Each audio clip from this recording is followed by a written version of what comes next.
Hi there folks, welcome to RRTV's live coverage of the Sim Racers Asia GT3 series, coming to you live from Sebring. As you can see, we have 13 minutes of qualifying left, but before we get into qualifying, I'd like to welcome into the commentary booth Scott Newton. Welcome Scott, it's going to be a great night of GT3 racing. Yeah, hey buddy, hey viewers. Yeah, definitely looking forward to the second round of the Sim Racers Asia GT Championship. Sebring, one of the more challenging tracks, at least due to the nature of the track with the huge amount of bumps, especially going through the final and first sectors. But yeah, definitely with the range of cars here tonight, it's definitely going to provide a great amount of racing. Yeah, it's going to be fantastic racing. I'll tell you what, we've got 37 cars in the server, and the first thing I've noticed coming back to broadcast this series tonight is the range of cars that are represented, the different marks, so to speak. I think it looks like the Audi is very popular in here, but we've got, you know, McLarens. I think there might be a Ferrari possibly in there, BMWs, Mercedes, a good mix of cars where in the series we covered earlier tonight, it was mainly Mercedes. So I think the viewers are going to absolutely love the all the different cars here. Yeah, definitely. With the balance of performance updates that iRacing put out at the last build, we noticed also that in the VRS World Championship Series that the Audi has definitely been the favourite, but it's also good to see that other cars are supported. I noticed that Kevin Wang, long-time driver in this series and one of the series admins, is still stuck with the McLaren, and it's good to see that he's stuck with that. But also with the release of the Ferrari GT3 fairly recently, there's been a lot of uptake in that as well. So it's good to see that the balance of performance is really pretty much there with all the cars, but we'll just have to see how it pans out to see whether which car is favoured on this track.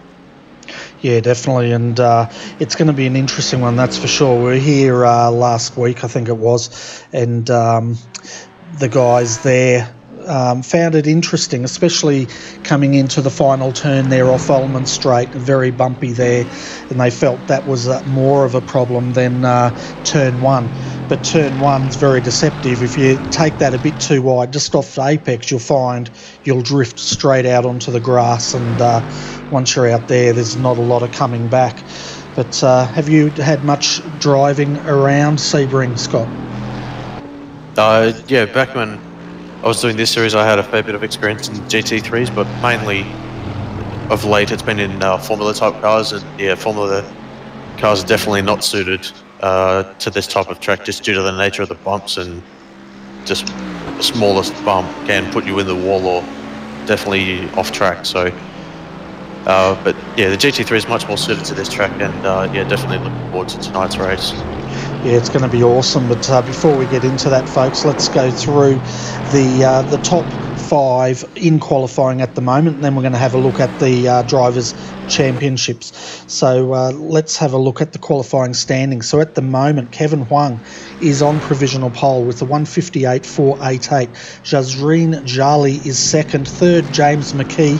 Ahmed Nurazan fourth, and Nuranjan Kumar has just jumped into fifth. So that's your top 5, folks. And but before we hand over to our commentary team tonight, let's just quickly go through the drivers' standings. So having a look at the top 5 here, Scott, looks like Simon Feigl is leading the way, but I don't see him out there tonight. Martin Silvassi second, he's also not out there tonight. Third is Kevin Huang. So Kevin is equal on points of 83 with Jazreen Jali. Both of those drivers are here tonight, and I'm expecting they're going to want to move up in the points. Yeah, definitely. With the front two in the championship not here due to various reasons, yeah, both Kevin and Jazreen definitely jump up the table. We'll have to see how both of those fare tonight. Gap at the moment between those two in qualifying is about half a second, but with still 9 minutes left to go in qualifying, anything can happen.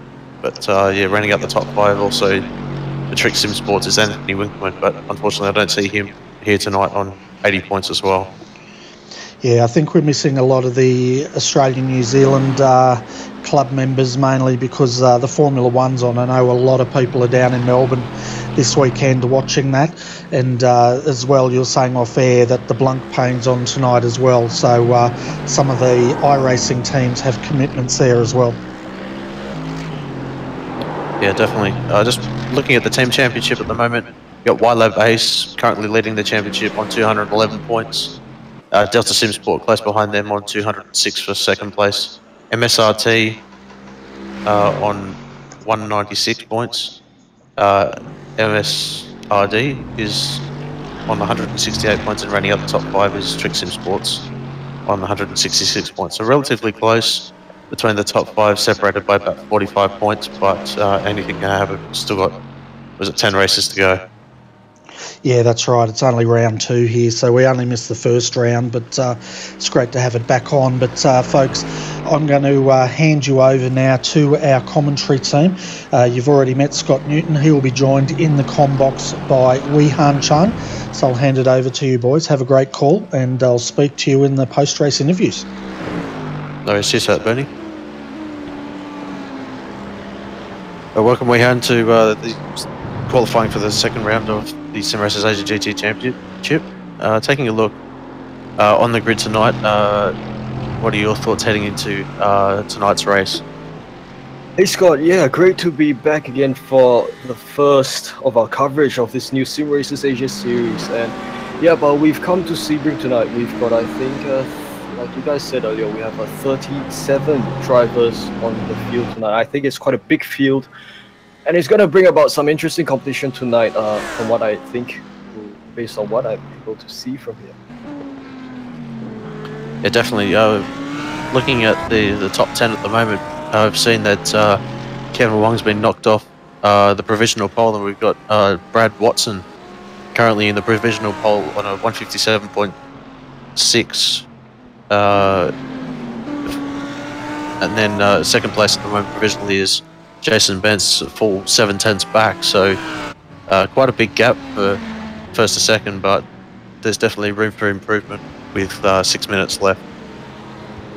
Certainly, Brad has quite a huge gap, and I think that's how he's managed to snatch away the pole position from all the drivers right here in front. He's the only driver under 158 now. He's the only driver in 157.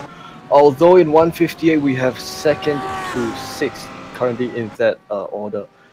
Followed by that, we have within the top 10, we've also got all timings all the way down to 159.261. So that is a new timing set by Ahmad Nurizam with 1 minute, yeah, that 159.261.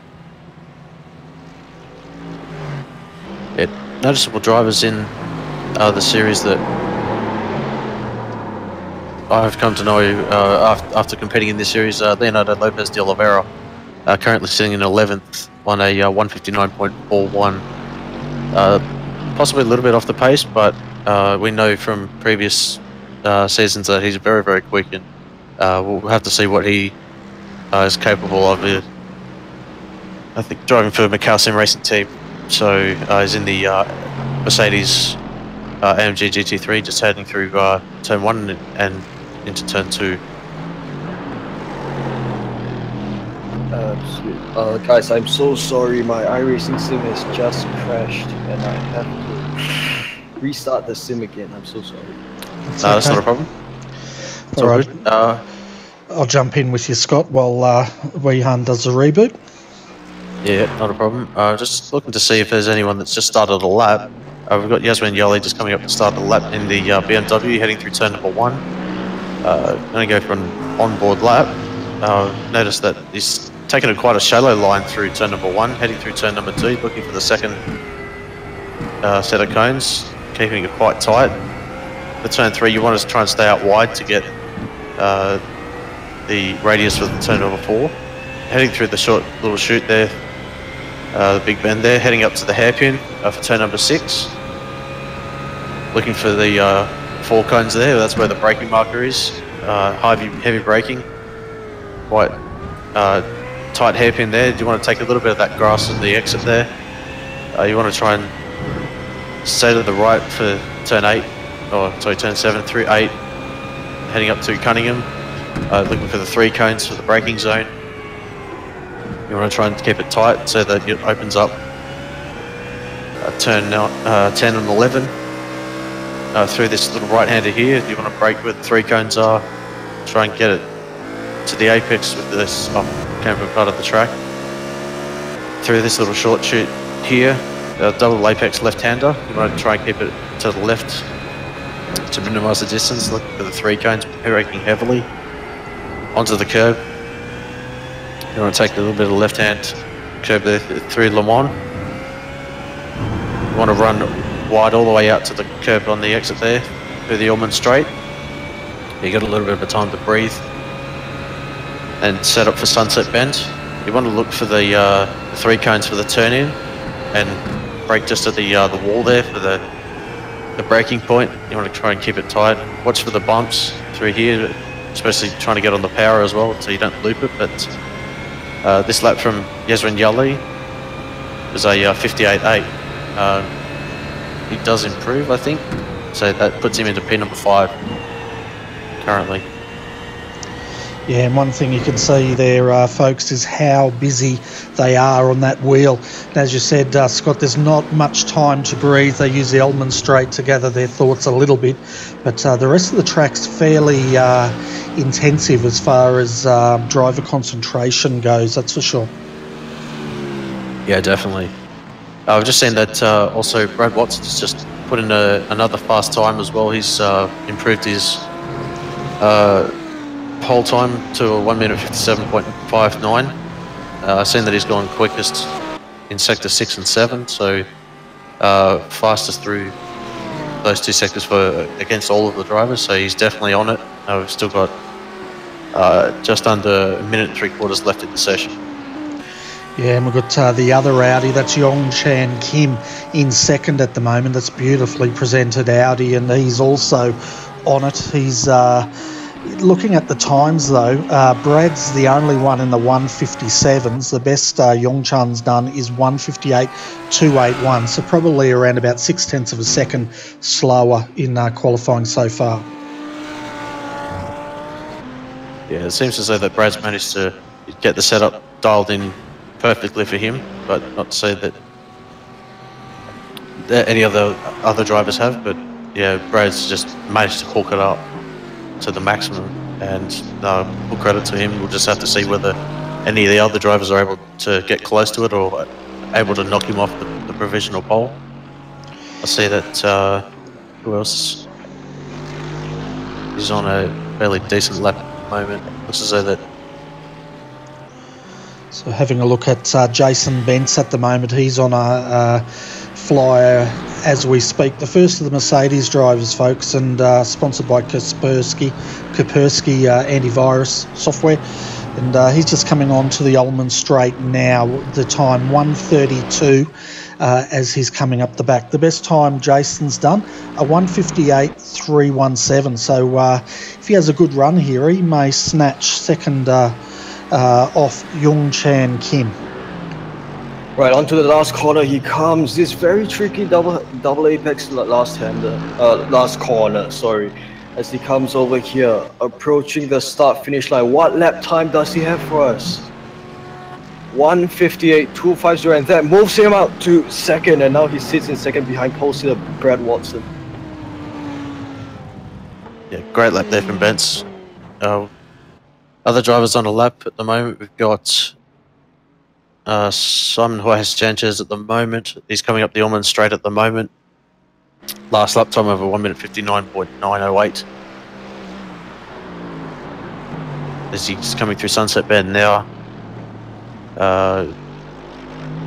Trying to ease it on the power as he gets through the final corner to see whether he improves. No valid time, so he didn't improve in that. James McKee coming just out of the exit of Cunningham through turn number 10 and 11.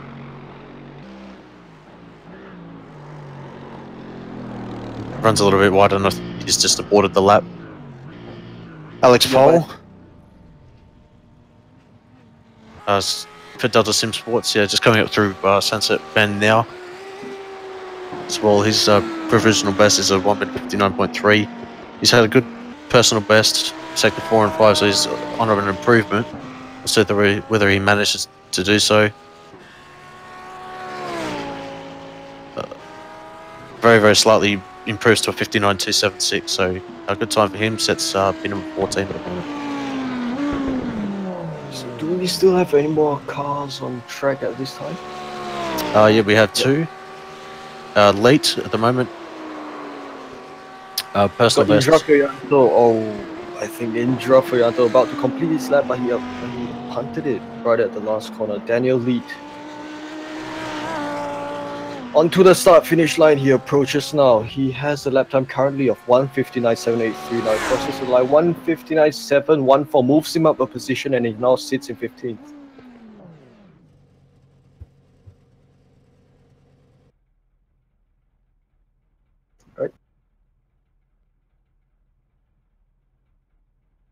Alright, so great order for round number 2 of the SimRacers Asia GT Championship here at Sebring International Raceway. I got Brad Watson on the pole position with a time of 1 minute 5:89. Second place, Jason Bentz, 1 minute 58.250. Young Chan Kim, just behind him on a 1 minute 58.281. Kevin Wong in the McLaren on 1 minute 58.487. Yasmin Yali rounding out the top 5, further 2 and a bit tense back. Sung Woo Hyun in pin number 6, Ayman Hazik, and in pin number 7, Samuel Chen on a 58.9. Shane Reynolds, the last driver in the 58s, sits pin number 9, and James McKee rounds out the top 10. Leonardo Lopez de Oliveira sits in pin number 11. Niranjan Kumar in pin number 12. Abad Nirazam is pin number 13. Alex Pole sits pin number 14 with Daniel Lee rounding out the top 15 on a 1 minute 59.714. Lachlan Crowe is pin number 16. Simon Jorge Sanchez, pin number 17.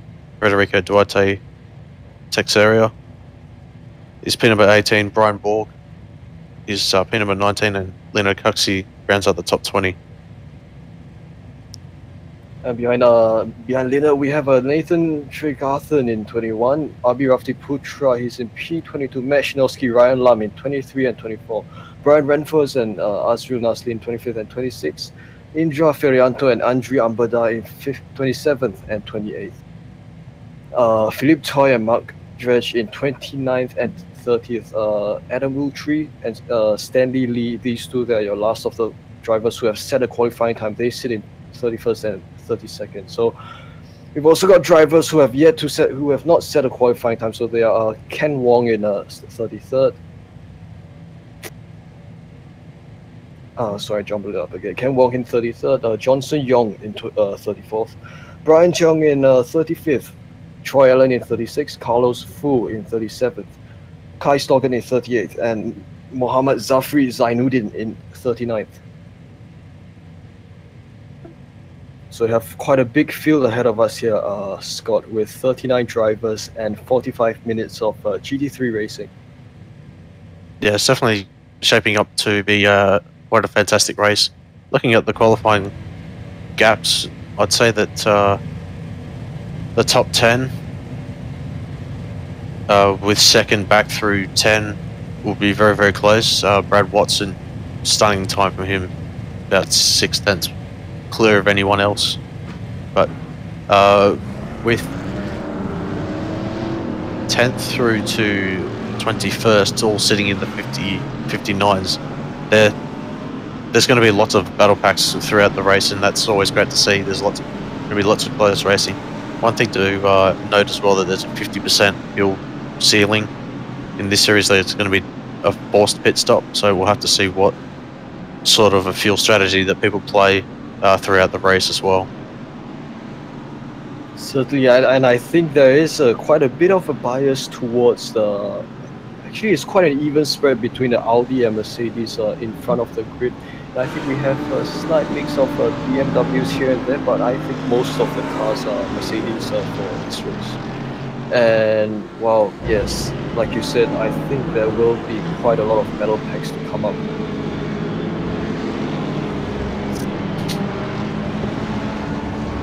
Yeah, I see that the Audi took pole position. Mercedes alongside him the first. McLaren on the grid was Kevin Wang, sits pin number 4. First BMW is pin number 5. So, and then the first Ferrari. I'm just going to have a look through the field. Is Ahmad Nirazam, pin number 13. So I'd say that at least 4 of the top 6 cars are within the top 5. So yeah, sorry, different manufacturers are within the top 5. So it's definitely great spread throughout the field. Certainly is, and it's great to see that all marques are pretty much represented in this great series, that's for sure. And we can see now the drivers are just coming around to get started here, folks. And just having a look, we've got Brad Watson down there on the front row, and I'm just trying to get my telemetry working. And no doubt they're going to be racing very, very shortly. Of course, being the old track here, Scott, they do the full lap of the rollout. Yeah, it's definitely one of those ones where you've got to take into account the extra fuel burn as well. Tracks like Spa, you come out pretty much at the entry to Blanchimont, so you haven't got that much of a parade lap. But yeah, seeing this full place lap here gives a bit of a chance for everyone to settle in and get everything ready as they're about to head into the Ormond Straight now, so not that much longer until the start of the race. Yeah, that's right, and we'll see how Brad Watson goes here. So he will be on the I think he's got the pole position, Brad Watson, starting on the outside. Turn 1, he'll be on the inside, of course, as you can see this massive field, folks, coming down Ormond Straight for the first time here tonight. 45 minutes time certain race, so we'll have that with some pit stop strategy to play for as well, Scott. Yeah, definitely. When I was racing here, it was a 40% window, but I think they've increased it to 50. But they're coming around the final quarter now, and I'll let you call the start. Not a problem. So we can see now they're coming through the final corner here. Brad Watson will have control of the field as they come through. They should go on green. We are underway here, folks, at Sebring for round 2 of the Sim Racers Asia. Brad Watson gets a fantastic start and takes them into turn 1. Nice wide turn in there, sweeps through, and he should get a good exit as the rest of the field comes through here, Scott. Yeah, just looking a little bit further back, it seems as though they've got a pretty clean start throughout the whole field. It's good to see seeing 3 wide through turn 1. Or was a little bit of contact there. It might have been one of the Macau Sim Racing cars, one of the light green cars. But we've got the Audi's number 22. Who is that? Samuel Chiang, around at turn number 4. So an unfortunate mistake for him as he falls all the way down the field. But battle for P number 10 at the moment is very, very hot at the moment. Still going 2 wide through the hairpin. Just waiting for everyone to sort themselves out, but yeah, it's definitely full action pack here. Certainly is, and the number 22 got turned on the exit there, as we can see on the replay. He did have another car join him, though. It was a separate incident as we go to a wider shot, and it was another Audi that was involved. So, as it always is, these races always turn it on, don't they, at the first couple of laps? But at the moment, looking at our... where are we? Something's happened to Brad Watson as well. He's dropped down to 7th. Yeah, I'm just going to have a quick look back to see what happened to him. I think he might have been one of the cars off. He might have made a mistake. Yeah, he flashed out for a bit. We just got him on the screen now, and he was battling it out in the lead. Let's have a look at what happened here. He did flash in and out, so maybe that's affected him. I have a feeling, there he goes, he's flashed out yet again. So I would definitely say he's got internet connection issues here. Yeah, I was seeing that he ran a little bit deep when he was alongside Jason Betts heading into turn 2, and yeah, just lost the back end of the car, and that's what happened to him. But As they're coming through to start lap number 2, Jason Betts has taken the lead. Young Chan Kim sits in second, Kevin Wang up to the final podium position. Ezrin Yali sits fourth, and Sung Wuhan rounds out the top 5. Yeah, then further back, folks, we've got Armin Hazik in 6th position. Brad Watson, he's down there in 7th. Keep an eye on him. We'll see if he can work his way through the field, and he'll be kicking himself whatever's happened to him. Shane Reynolds, he's sitting in 8th position at the moment in the number 3, and he's coming under a lot of pressure from James McKee. And then the gravy train starts, folks. The last one in the 10th position, or the top 10, is that beautifully presented Ferrari there, Alien Needs sponsorship, the number 17 of Ahmed Nourazam, and he's coming under a bit of pressure from Leonardo Lopez de Oliveira in 11th here, Scott. Yeah, it's good to see those two battling it out. They're hanging up to turn number 10 and 11. Now they've got a little bit of a gap. My timing screen's just all flashing all over the place at the moment. Yeah, it's like that when you get a huge field like this. Like my telemetry goes down to car 29 and then it stops at that point. But a nice clean start here so far. Jason Bentz, he's got a gap of about 0.4 of a second back to Young Chan Kim in the first of the Audis there. Then it looks like further behind Kevin Huang. Kevin's, what's that? That would have to be a McLaren, by the way. It's spitting flames out of the back. And then the first of the BMWs, and that's Yazrin Jali, and he's looking like he's going to have a great race. It'll be interesting to see, though, how that BMW goes compared to the other marks around here. Yeah, it's definitely a car that would be suited to more downforce type tracks, but with the bumps, it's definitely one of the safer choices here. I was testing a few laps earlier. My pace was around about top 10-ish, but only having done a couple of laps, I was unable to see what my true pace would have been. But Yale definitely looking very, very strong tonight, sitting in P4. He's currently just over a second back from Kevin Wang at the moment, as he just makes a small mistake into the hairpin. Yeah, and here comes a bit of contact between Hansel and Brett Watson, or rather the cars behind them. Right, Ayman Hazik, he's side by side with another car right beside of him. I'm not too sure who that was, but that looked like a crazy move back then.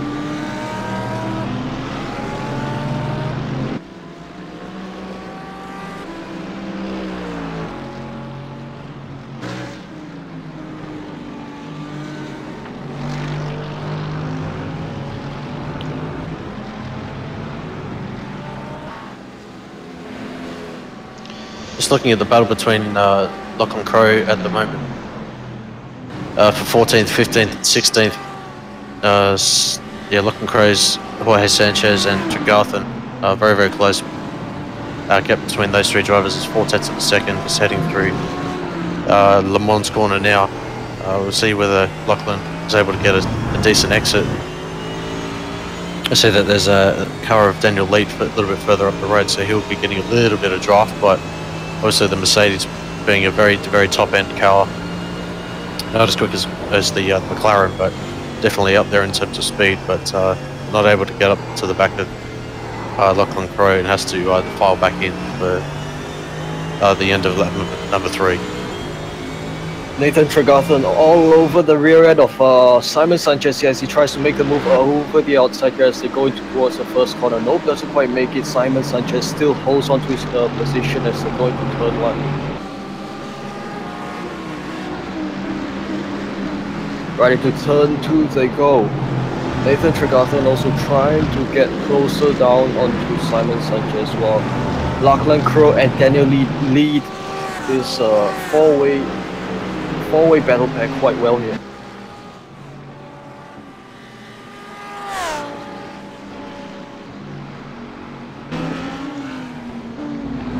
Just trying to see, Brad Watson's managed to make it up to pin him for 5 again after his issues on lap number 1. Last lap time for him, 1 minute 59.98. He's in quickest through sector 3. this time around, and he looks as though he's fairly on it, trying to catch up to the back of Yali for pin number 4. But out in front at the moment, still got Jason Bentz at the moment, about 8 tenths per second back to Young Chan Kim. Kevin Wang running at the top 3 at the moment, about 2 seconds back. But we see Watson making a small mistake again through Le Mans, but manages to gather it back up. Yeah, it'll take him a little while to settle in, I think, and he's starting to do that now. Keep an eye on him, folks. I'm predicting in the next 37 minutes to see him into the top 3.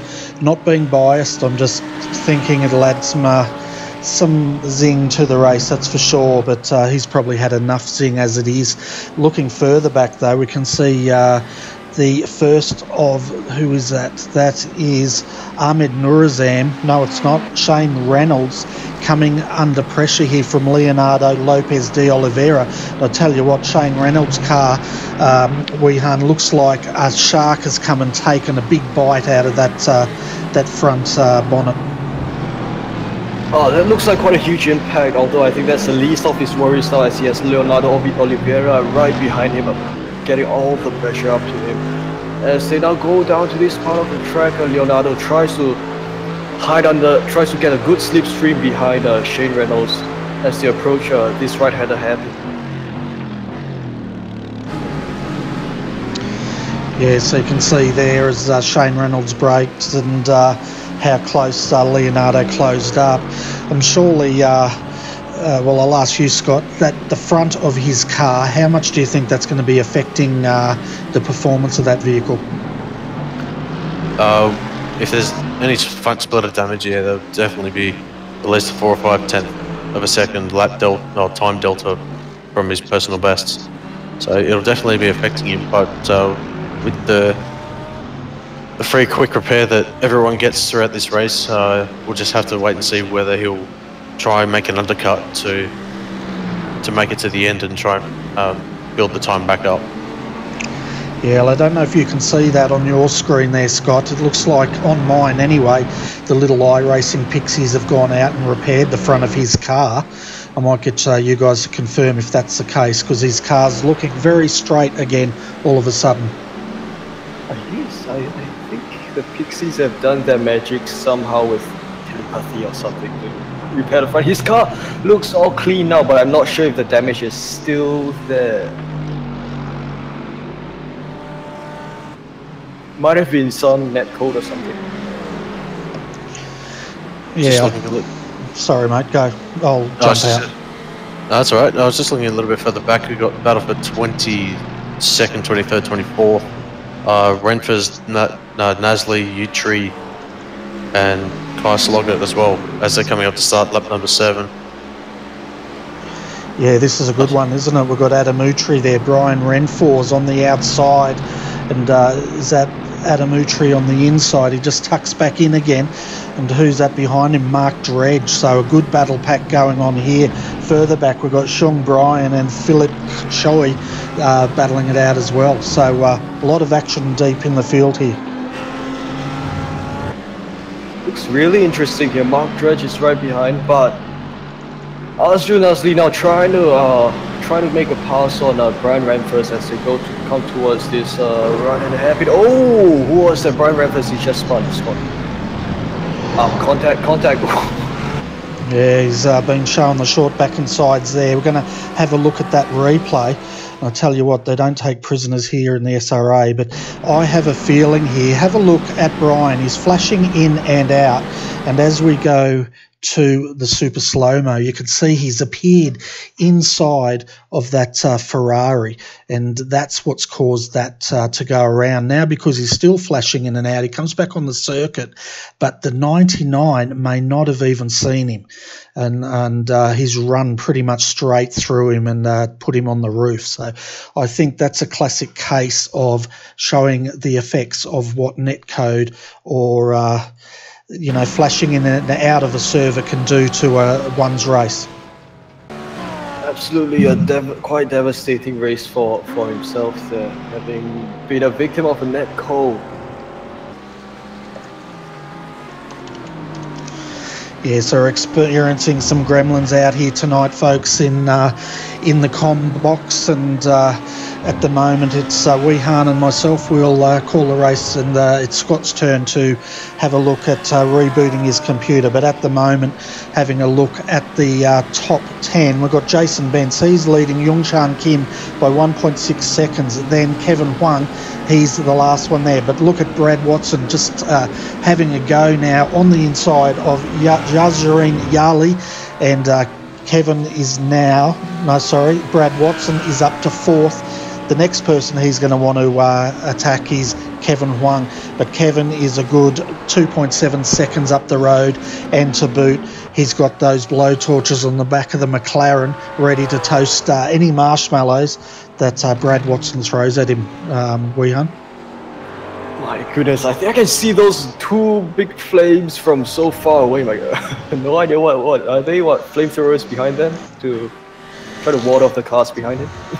Yeah, I think so. I've seen the McLaren in real life, you know, and it does not do that. I guess you've got, every car, you've got unique personalities to each car. I think, and the McLaren is especially happy tonight with all the flame that is trying to. Yeah, exactly right. Yeah, like that. So having a look at the cars that have stopped down here, folks, that are in a little bit of trouble. Johnson Yong, we've got him on screen at the moment. He's sitting in 30th. He's had to bring that car in and use a fast repair on that. Alex Pohl also, he's all the way down in 35th after having some incident we did not catch, but he had a very long tow back to the pits. He's back out in 35th. Carlos Fu, he's around now, facing the wrong way, but he was in 36th, and we'll see if we can catch what's happened to him here. But here we go. Yeah, the turn 1, just coming into turn 1, the bumps have got him, and he's parked it on the inside of turn 1. Pretty much has to wait for the field to go through before he rejoins, because of course he's unsighted there. If anything, he's nicely tucked in, and he's still sitting there. Now he comes around. The other car's in trouble is Brian Renfors. He's back out after that nasty incident we saw with the netcode. Yeah, netcode is causing all of us quite a lot of grief tonight. And check out the 777 and Niranjan Kumar. I tell you what, that Audi has had more hits than Elvis. If you look at, he's missing the whole front end. The rear wing is all kinds of bent out of shape, and to boot, he's got 2 lime green of all colours. The blind green goblin there. He's going out. That was Simon Sanchez. Yeah. I think he's gonna. I think he's gonna be. I think he came into contact with the other Macau guy. I think he came into contact with Federico there, and I think they're gonna have an awkward night tonight. They are, because they're teammates, and I'll tell you what, we'll go back and have a look at this and see if we can see this in super slow-mo. But a nice big battle pack going on back here, and we will join it in a minute. Let's just see if these guys did touch, and here we go. So Simon is he's looked on the inside, he's cut it back across, and he actually has not hit him. He's actually taken evasive action not to hit his teammate. So, you know, he's made sure that debrief will be fine. It would have been worse if he had have run in the back of him, but he's sacrificed himself there to make sure that his teammate can continue with the fight. Yeah, Simon, I think he braked later than Federico did, and that caused him to go out there. My goodness, I can just imagine what they're going to throw across on the table tonight. Yeah, well, at the moment we can see Federico there. He's sitting in 14th in the number 18. He's got Abrafadi Radic Putra, I'm sorry folks if I'm mispronouncing this, in 15th. Nathan Tregarthen in 16th. 17th is Lachlan Crowe, just trying to get in on the party here, as now we see the Ferrari having a look on the inside of the 18. But check out Niranjan Kumar. I don't know how that car's still going, Weehan, but it is, and it's probably going well because it's a lot lighter, but I'm surprised it can actually turn. Yep. Well, what I'm sure is that Niranjan, I think he has so much talent that he's able to push the car so far ahead of the cars behind him. I mean, look at the gap now. He's actually built he's built a second worth of gap. Oh, I think someone just crashed out. Yeah, I can't see anyone in the back there crashing, but Daniel Lee, you've heard him, folks, calling the AOSC on RRTV. He's got his helmet on, and I know he's been biting at the champ to get some racing again, and he's out there in that beautiful Audi, sponsored by Pagnian and Penrite there, and having a good drive there in 12th. I think he started in 15th, he did. 3 positions up, so a nice solid run there by Daniel Lee. Yeah, it's always good to see commentators and broadcasters always having a shot ahead on the track, and it's always good to see that drivers like Dan are having that opportunity, and as you say, +3 at the moment. Good job from him in the Audi. Just looking at a little bit further up the front, battle between Brad Watson and Kevin Wang was closed right up. It's about 4.5 tenths of a second. Last lap time for Brad was about half a second quicker, so shouldn't be too long before Brad Watson is able to get past Kevin. But we know Kevin's quite the talented driver in defending position, and he'll be trying everything he can to hold on to the final spot on the podium. Yeah, including Brad Watson. Go Weehan. Alright, Brad Watson, I think he's lost quite a lot of position from I think there was an incident lap one that involved him, but now he's making his way up, and he's now also closing in on Kevin, staring right down at those 2 exhausts with the fires blowing out, and wow, he's got to close. Oh, Kevin, slight bit of mistake there as they head on to this back stretch here. That's Scott. Yeah, we see that also they're coming up to lap traffic as well. Who is that? Looks like one of the... It's Brian Borg. Yeah, Brian Borg in the... was it the dark blue McLaren there? He's just jumping out of the way for the leaders. It was... Oh, that was very, very close. We see that Watson managed to get past Kevin Wang there on the entry to Sunset Bend there, so good job from him to get up into the final spot on the podium. But yeah, so wasn't sure whether Kevin just let him go or whether Watson had the big run from the draft. But good to see Brad making up that position as well, back up to the podium. Yeah, but Brad, I think he made quite a good move there the last 2 corners to get the undercut through Kevin, and now Brad, he sits in 3rd, and he's probably going to do the same to the 2 cars in front of him. Oh, he makes a slight mistake there, so does Kevin, but I think that may be a bit of net code. But as they head towards this part of the track, cars blinking in and out quite a bit, Brad Watson included. I think Brad Watson is having a bit of a net code issues tonight.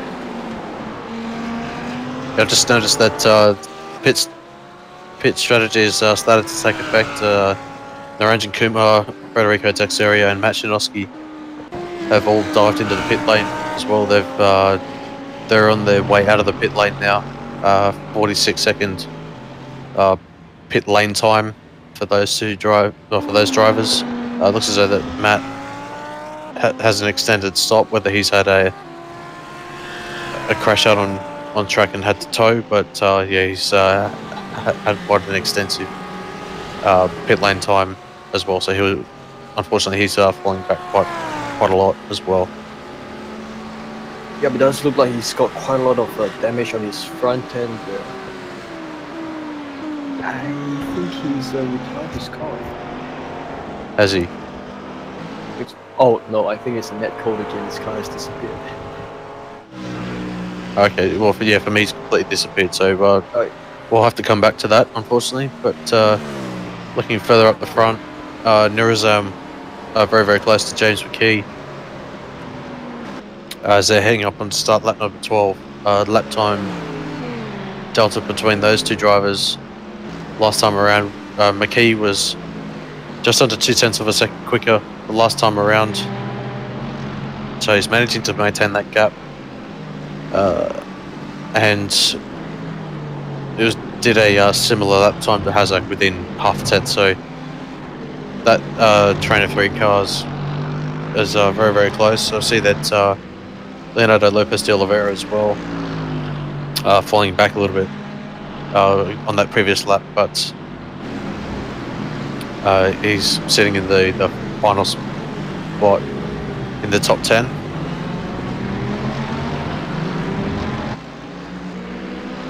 He seems to be managing his pace quite well there. He started 11th and he's now sitting around 10th, and I don't think he's got traffic in front of him, or rather he has traffic right in front of him as he comes towards this right now.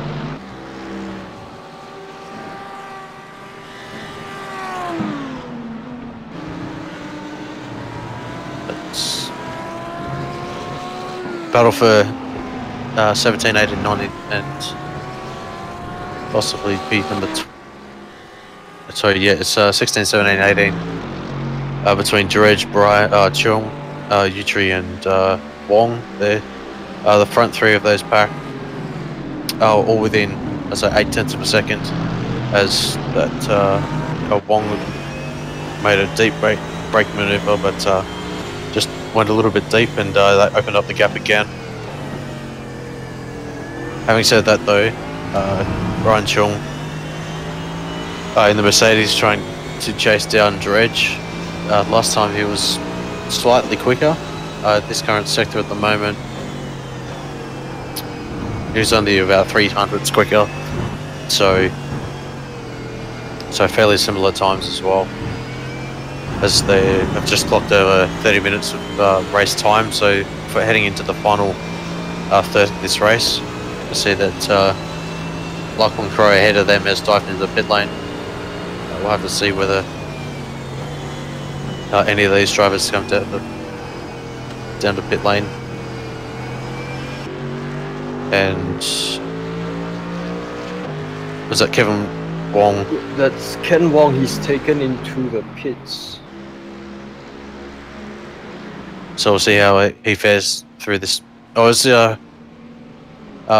Brian Chung decides that he manages to go too deep into the turn 1 and manages to loop it. So an unfortunate mistake for him. He falls down 1 position to Adam Utri, but manages to gather back up. He will have that fast repair available to him when he decides to pit, but I'm sure that might be within the next 1 or 2 laps.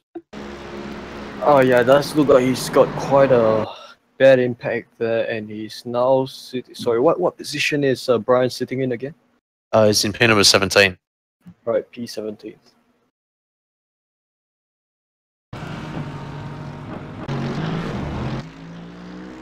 Well, if only my netcode was this stable. I think now every single car in my screen is jumping around, so it's so difficult for me to tell, but we'll just go on like that. Who else do we have? What other competition do we have at this stage? Closest battle at the moment on the track is between Ryan Lamb and Alex Paul. Battle between P number 25 and 26.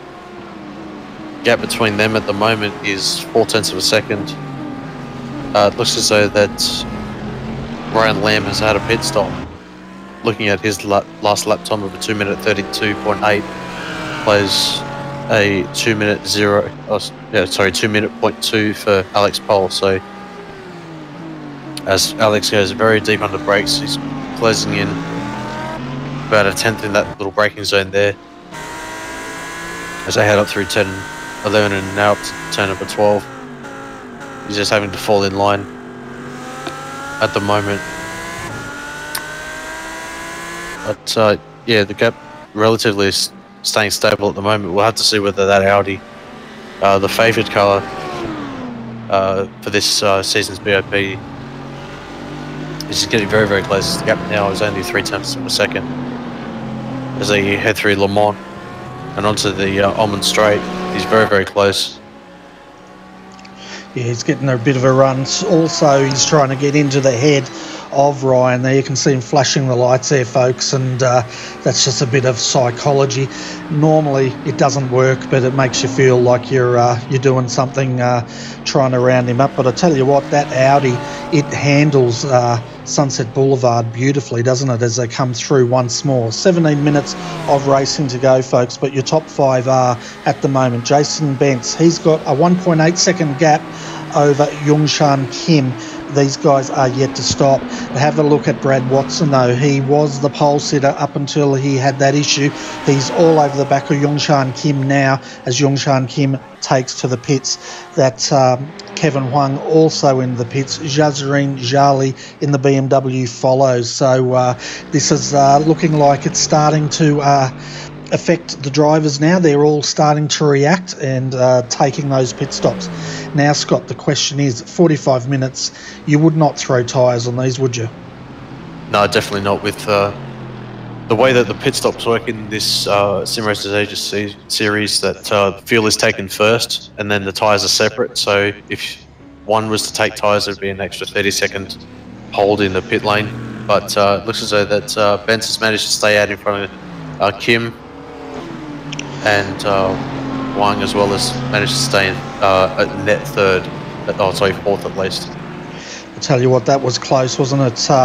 With Yongshan Kim there, he almost got Bentz on the exit, but then he found himself under a bit of pressure there by, I think that car's a lap down.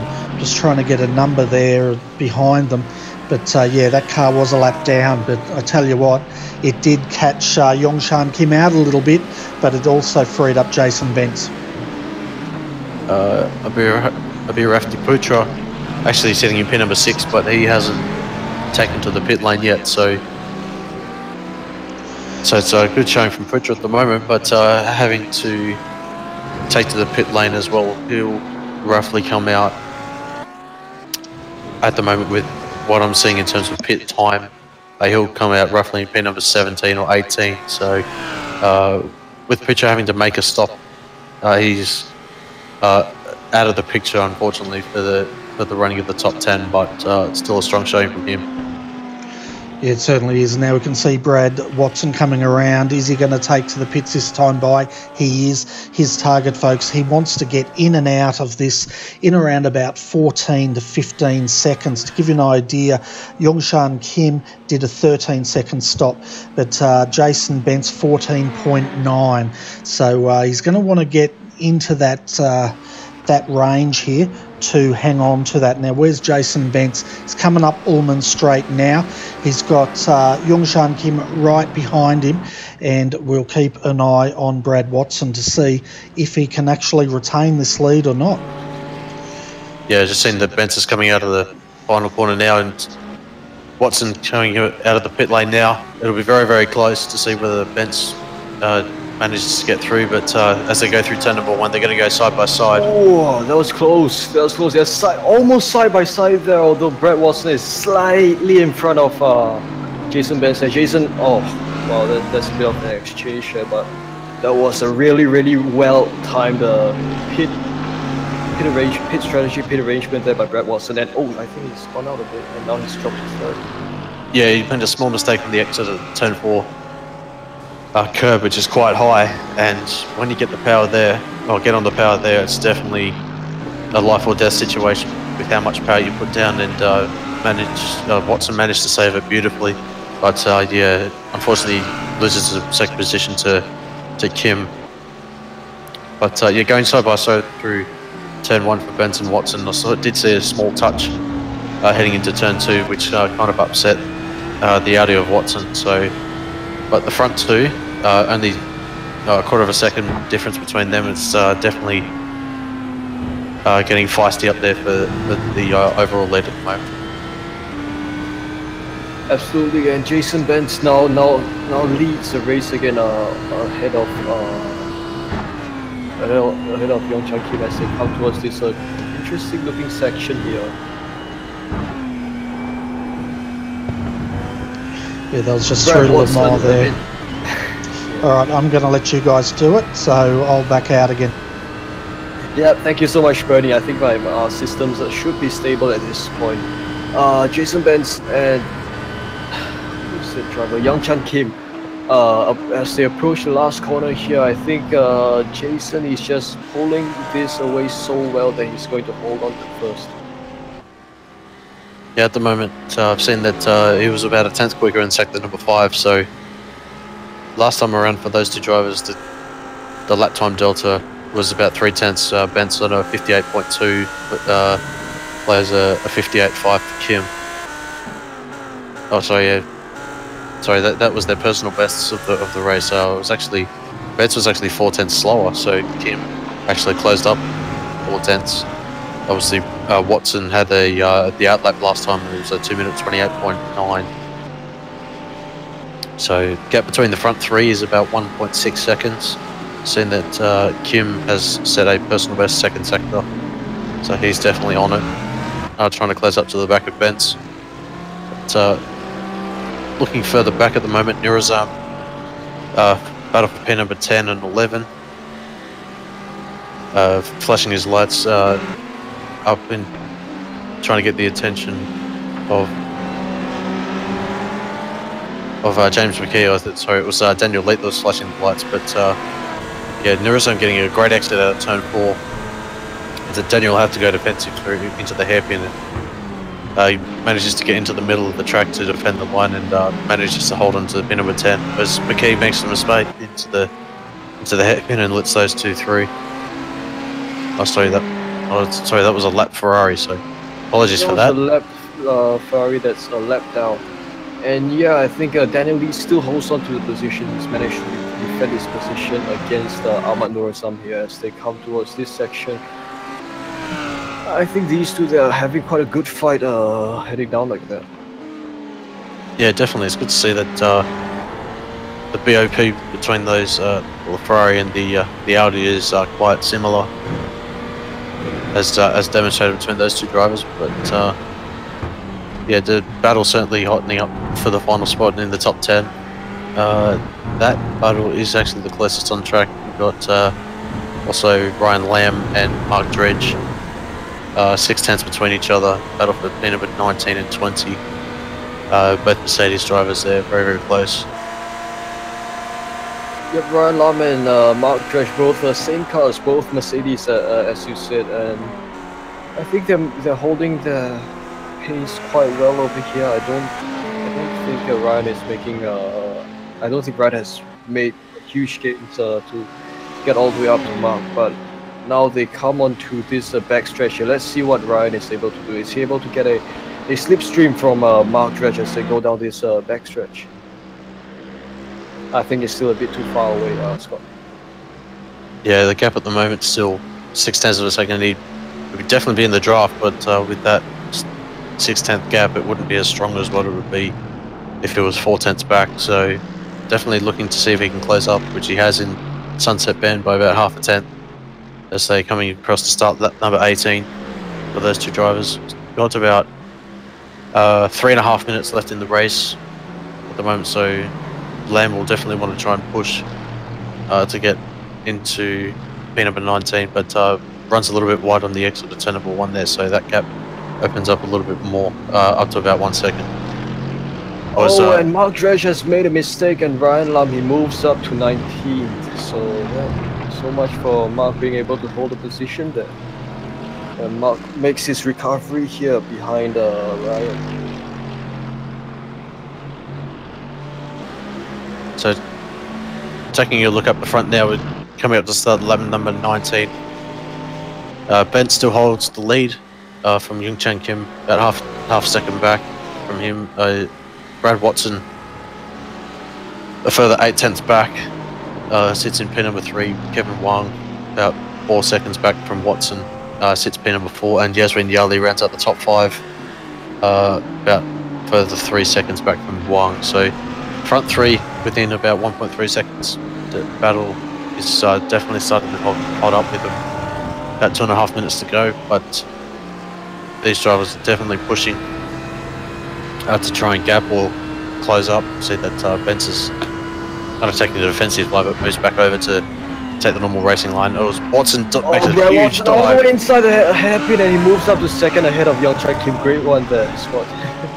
Yeah, definitely a bold move, to say the least, for Watson, but manages to pull the car up, and great move from Watson as he has to defend for his life into Cunningham, and manages to hold on as Kim decides to give up the position. As we saw from qualifying that Watson was a good 6 to 7 tenths quicker than anyone else in the field, so I think Kim has made the smart move and given the chance for Watson to take have a crack at Benz to take the overall lead if he can within the next lap or so. We've only got just under 1.5 minutes to go, so it should be coming up to the white flag this time by.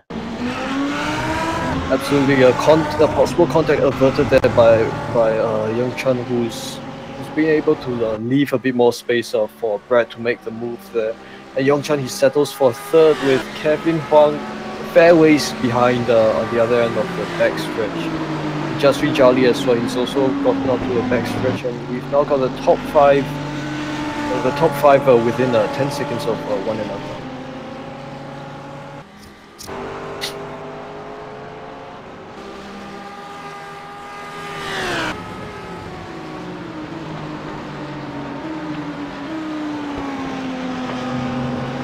Yeah, apologies for that. Yeah, I was just looking at the elapsed time, and it's 44 minutes down. So yeah, huge apologies for that.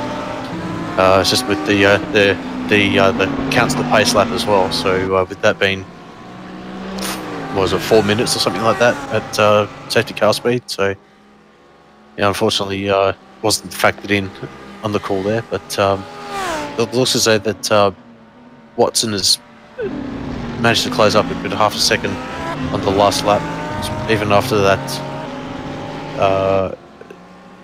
huge dive that he made on Kim as well. He's within half a second now.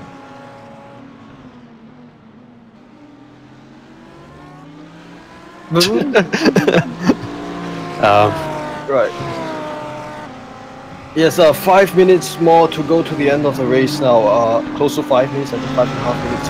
Jason Benz still leads, but that may or may not stay. That may or may not be the case for the race finish, because Brad is chasing Jason down all the way, and he's applying all whatever pressure he can to recoup his losses from the first the incident on the first lap. So now he's he's trying to make his way all the way up to Jason Benz. He sits in the slipstream of Jason here as they go along this back stretch. Will he take the outside or inside? He takes the outside, but I'm not sure if he's fast enough to make a move here. Alright, he's taking the inside. Is he gonna make it? Is he gonna make it? Yeah, no. No, it's definitely gonna be a drag race though. It's Ben's got a solid exit out of Sunset Bend, but yeah, the gap up at the moment is 0.3 of a second. So yeah, unfortunate for Watson trying to make that move, but has to settle in for second. Right, Jason making a bit of a mistake there, going a bit too wide, but his pace doesn't seem to be affected as they're still within 0.25 of a second of one and of each other.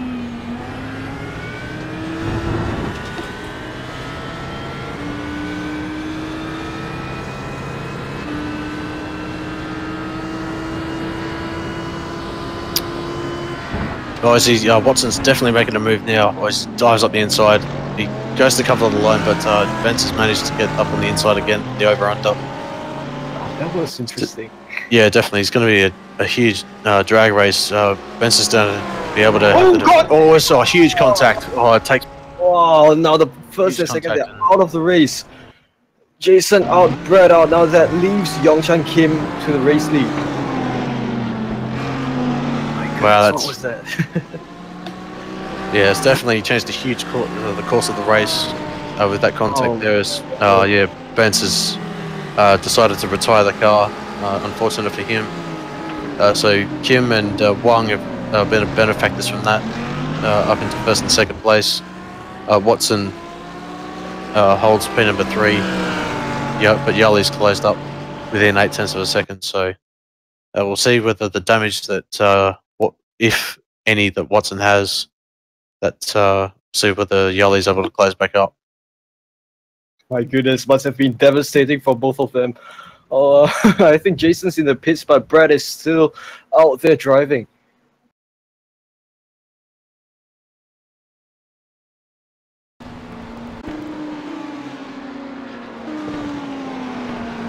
I'm just trying to find out whether or how much time is left in the race, but we're coming up to the final 2 minutes of the race. So we've got just over 2.5 minutes to go.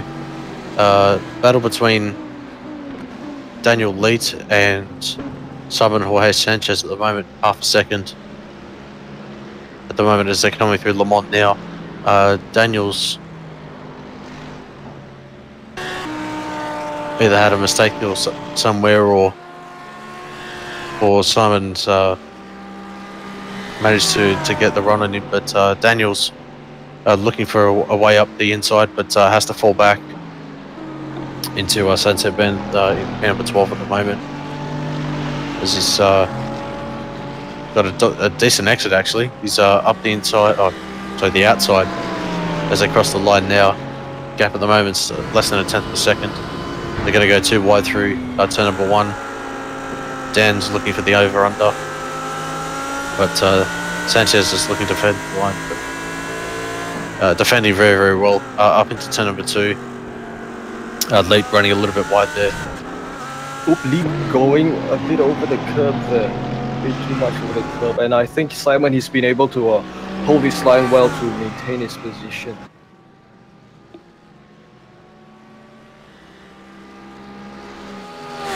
As they come to this hairpin now, Daniel Leet is quite a distance behind Simon, but nicely looking to close that up with braking down there, and now he leaves the hairpin for this right-hander.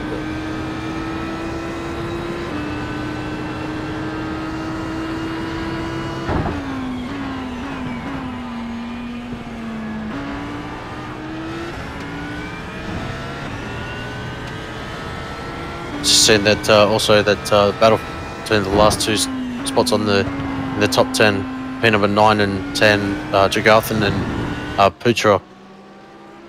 Gap at the moment is half a second at the moment, so they're heading through up into Le Mans at the moment. As well, they've got is that a lap car ahead of them, the Mercedes. We'll see whether that actually comes into play as well, as yeah, I think it's a lap traffic there. As Jagarthan will want to try and get that car out of the way as quick as possible to not let Putra gain any time on him, but we'll see whether the blue flags are going to be shown for that lap car. But last time between Jagarthan and Putra, Jagarthan was actually 1/10.5 quicker last time, so definitely trying to gap Putra at the moment, which he's managed to do, but unfortunately the lap car is defending his line, but yeah, Jagarthan should have him heading up into the hairpin here. Yep, last lap, Young-Chan Kim, he's now the new leader of this race, capitalizing off the incident between the 2 guys. Watson and Bentz. Yes, sorry, Watson and Bentz. Now Young-Chan Kim, he comes towards this back stretch for the last time, and he will come also to the final 2 quarters for the last time with Kevin Huang not too far behind of him. And guys, Young-Chan Kim led for I think 1 or 2 laps, and he's also now your race winner. He wins at Sebring tonight, with Kevin Huang in 2nd, and Jaswin Jarley not too far behind in 3rd. What a race! Yeah, what a race for Jarley and Young-Chan Kim as well. Definitely played the patient game and made the full benefits of that. We see that Hazak has crossed the line now for rounding out the top 5. Good performance for him. James McKee had a very, very quiet race, but manages to, at least coming around the final quarter now, he'll hold on to P number 6. Ahmad Nirazam not far behind him. Gap between those was only really 1.8 seconds. Jagarthan and Putra Tregarthen manages to hold on the battle for P number 8. And Alright, that was really close. That was really close. Yeah, and Leonardo Lopez de Oliveira rounds out the top 10 as he crosses the line. And unfortunate for Dan Leet, not able to get up into the top 10, but very, very solid performance of him. Finishes P number 11. Federico Texerio finishes P number 12. Looking if there's any other battles at the moment. Closest battle at the moment is Ryan Lam and Brian Chung. But Ryan Lam holds on for P number 15. Great performance from both of those guys. Mark Dredge, after that small mistake in front of Ryan Lam, manages to finish across the line in 17th. And last car on the lead lap at the moment is Samuel Chung. In that Audi, manages to finish in P number 19.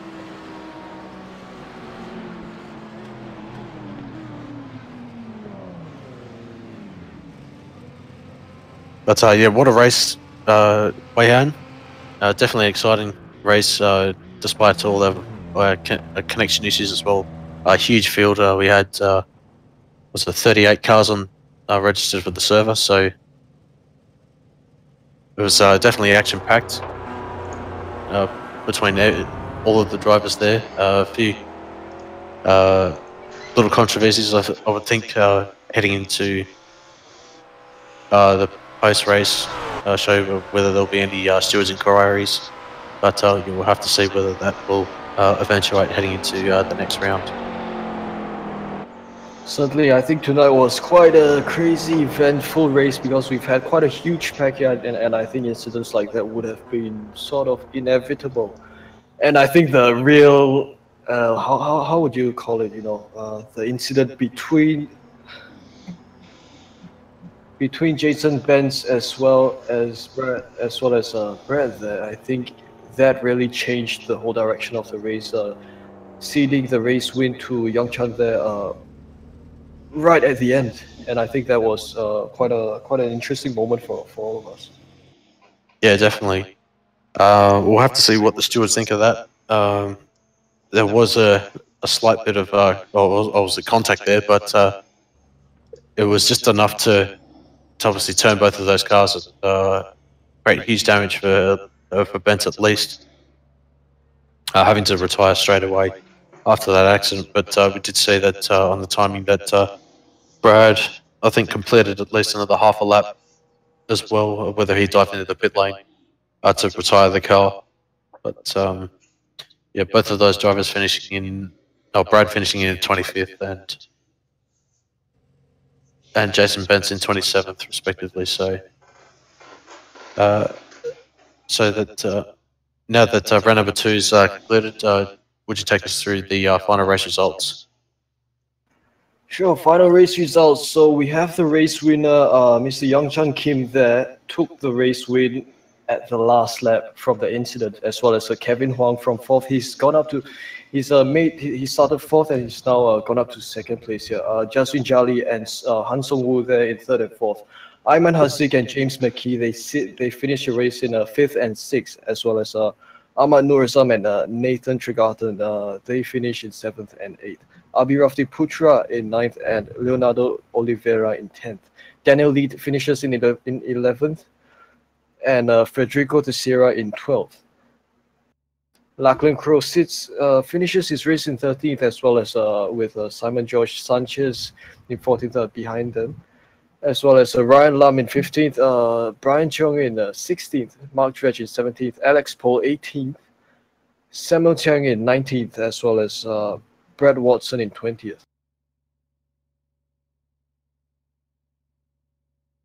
Uh, 21st, Adam Utri. Leonard Cuxey finishes 27th. 22nd. Brian Renfers 23rd. Carlos Fu finishes 1 lap down in 24th. Brad Watson, I think, is still classified, but after that incident, finishes 25th. Stanley Lee finishes 26th. Jason Betts finishes 27th. 3 laps down. Philippe Choi finishes 28th. Ken Wong finishes 29th, and retirements, Matt Shinosky, Johnson Yong, Shane Reynolds, Niranjan Kumar, Azrael Nasli, Brian Ball, Troy Allen, Indra Ferianto, Loggett, and Mohammed Zanuddin runs out the field. Yeah, it's a fantastic race there, folks. I hope you've enjoyed that coverage. We've got a few interviews to come, and our first interview tonight looks like it's with Kevin Huang, so I'll pass him over, and if you want to start the interview, Shan Wei, Han Shan, by all means. I'm getting so mixed up. Here you go. What? Go! All right. Wow. Yeah, hey Kevin, welcome to the post-race interview tonight. So I heard you had quite an interesting race tonight from what we saw. I mean, you finished second, but that was after the incident between Jason Benz and Brad Watson. So Kevin, please tell us, how did the race go from your point of view tonight? Thanks for having me, guys. The race was pretty good to watch. From my point of view, it was. I tend to say this, but it was very uninteresting on my side. I was just trying to put in the fast laps and hoping they'd make a small mistake. But at the beginning, we were kind of just together. Well, the first lap was with who was it? Well, Jason Benz and Brad Watson. I knew they crashed. They hit each other on the first lap. And then I was just trying to keep up with the two guys up front. I think they're a little bit faster than me, and so I was just keeping my head down and putting up the lap times. And then I saw Brad Watson was catching me real fast, and he was catching me so fast. I thought it was worthless. I couldn't keep him behind for the like 30 minutes left in the race, so I just let him go. I was hoping he would get caught up in an incident with either the guy in front, forgot his name, or Jason Benz, and eventually it happened. Yeah, Young Chance Kim, yeah, it happened, and yeah, it's kind of exactly how I predicted. But for me, it's nothing. I didn't pass anyone. I was just. And the distance between the gap between the guy in front of me was just kind of staying fairly steady or pulling away slightly. So yeah, it wasn't that interesting for me. Well, that sounded like quite an eventful one. But of course, you said you kept your head down and focused on just racing and following your pace yourself, and you did just that, and now you finished second in this race, and great job to you, Kevin. Yeah, this I would consider this the most disappointing second place I've had. Dude, why are you so pessimistic, man? Sorry. Because I think I had a chance to win. I overfilled my fuel by 8 liters. I was helping my teammate register for a race. And I forgot to turn on my, so I was in a rush to do everything. I forgot to turn on my, the Kutu app, and that Kutu app has the fuel calculator. So I had to use, so in the middle of the race, I was actually losing a lot of time because I was thinking, I had to figure out, do the mental math to figure out how much fuel to add into the thing. And so I was losing some lap times, getting worried about how much fuel to add. And then, you can see in my middle stint, I was doing like a second or 2 seconds off my fastest laps. But after I figured that out, my lap time went back to 58s, 158s. And yeah, so I overfilled by 8 liters, 8.3 liters or something. So the margin of victory between me and Young Chan was like 2.2 seconds. 8 liters would have cut that down by like down to less than 1 second maybe. So yeah, it could have been a win. I'm not blaming my teammate though. I'm not blaming my teammate. He was coming home late, so I had to help him register. But yeah, it's either if I'm pessimistic, it means I lost win. If I'm optimistic, that extra loss of time in the middle of the stint meant I wasn't caught up with the Brad Watson and Jason Benz incident that happened like 3-4 laps from the end. So either I gained this a second place or I lost like maybe I don't know a lot of other points. Yeah. Your teammate is who? Oh, Johnson. Hey, where's he, man? I want to talk to Johnson, man. I don't know. Is he on? Let me see if I get him on. Please, if you can get him on, please, man. I want to talk. How do I invite him? Is it? I think you can just you can share the code with him. Yes. I don't know how to do that. Okay. All right, while Kevin's sorting that out, let's bring Daniel Leet up.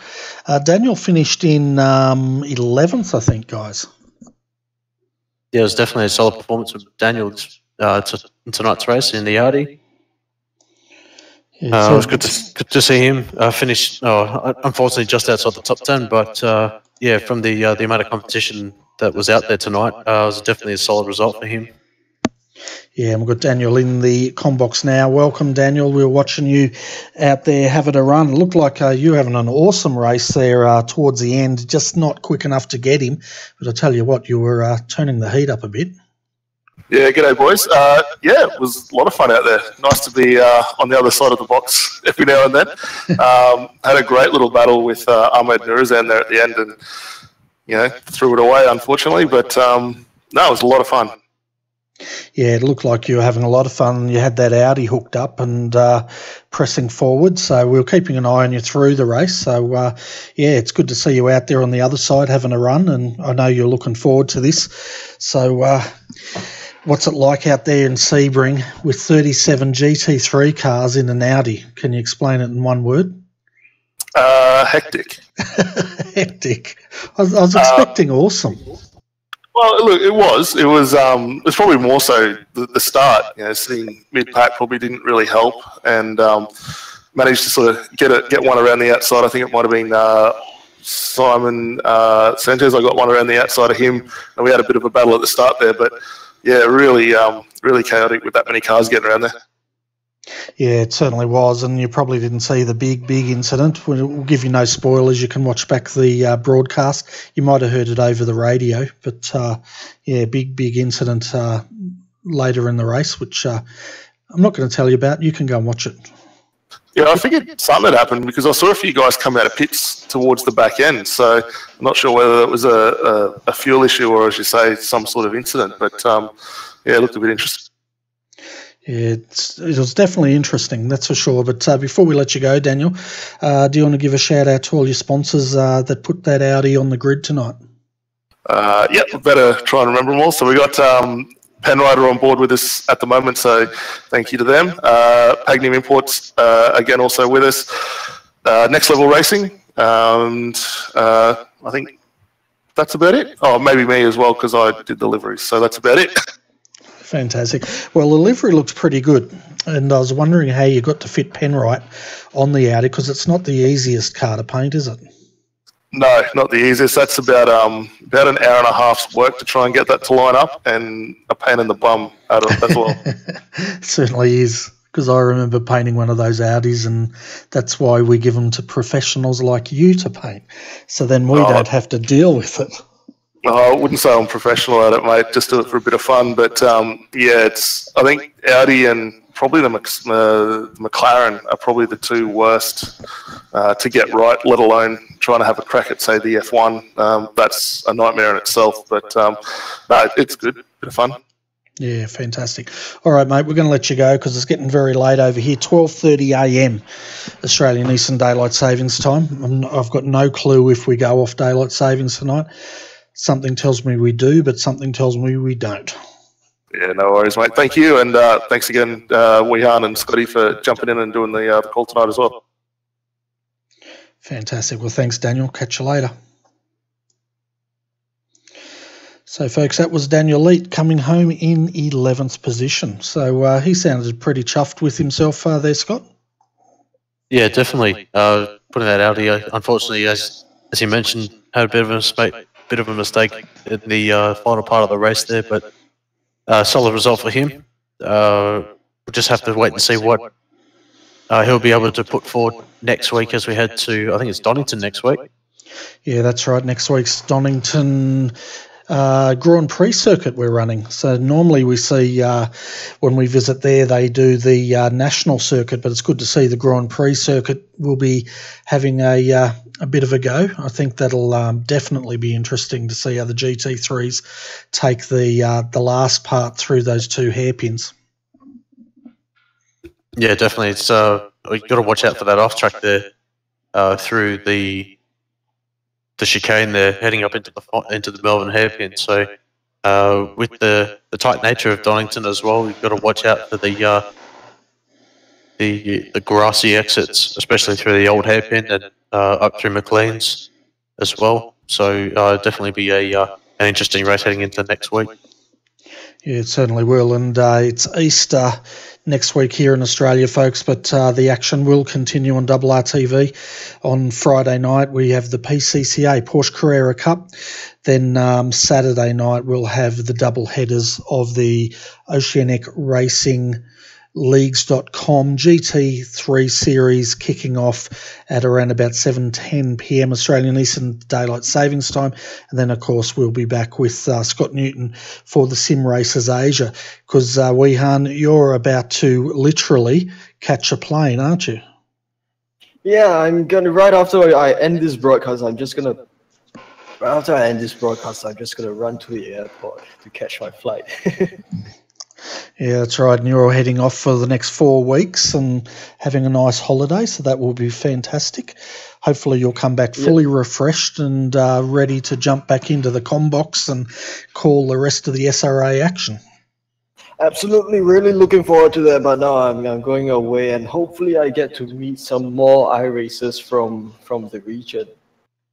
Yeah, it's fantastic, that's for sure. And I'll tell you what, we're about to go away here too, folks. So thanks for joining us tonight here on RRTV's coverage of the iRacing Sim Races Asia GT3 Series Round 2 from Sebring. We'll be back next week to give you more of the action.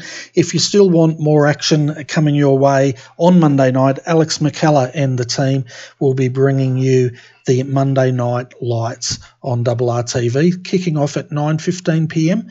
But if you can't make that, come and join us on Wednesday night for the Australian the Speedway Championships, let's put it that way. A lot of fun and a lot of action. But until then, folks, wherever you are in the world, have a great weekend. Thanks for joining us. If you liked what you saw, give us a thumbs up. If you didn't like what you saw, let us know in the comments how we can improve. But until next time, folks, have a great weekend. On behalf of Scott Newton, Weehan Chan, I'm Bernie Weemers. Thanks for watching and good night.